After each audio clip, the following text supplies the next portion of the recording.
Hi guys! Today, share ko sa inyo kung saan kami nag-stay nung nagbohol kami, which is yung Alona Guest House. So, yung kinuha kong room guys ay sa Agoda ko siya binook.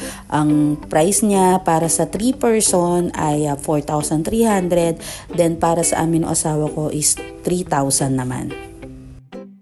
Itong guest house na to guys ay napakalapit nito sa airport, mga 5 minutes driving. Pagkatapos, napakalinis ng mga kwarto kasi doon sa kwarto namin, malinis sa kwarto rin nung sa nanay ko, malinis din siya. So, dalawang building yung guest house na to. So guys, ito na pala yung room namin. Pasensya na kung medyo magulo kasi late ko na-realize na need ko palang mag-room tour.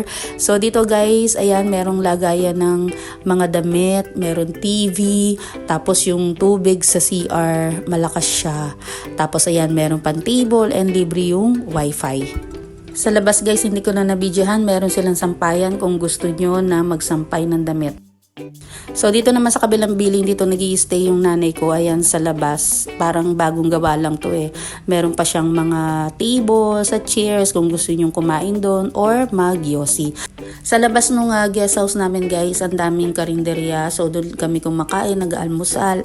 Meron din silang malapit na pharmacy, may ATM machine. So tapos yung Panglao Beach naman guys, napakalapit lang niyan lakarin, mga 5 to 10 minutes. So maganda dito sa place namin, hindi rin siya masyadong crowded at hindi rin siya maingay. So sa labas din, meron din silang rental na mga motor. So ayan, nakikita nyo, murang-mura lang.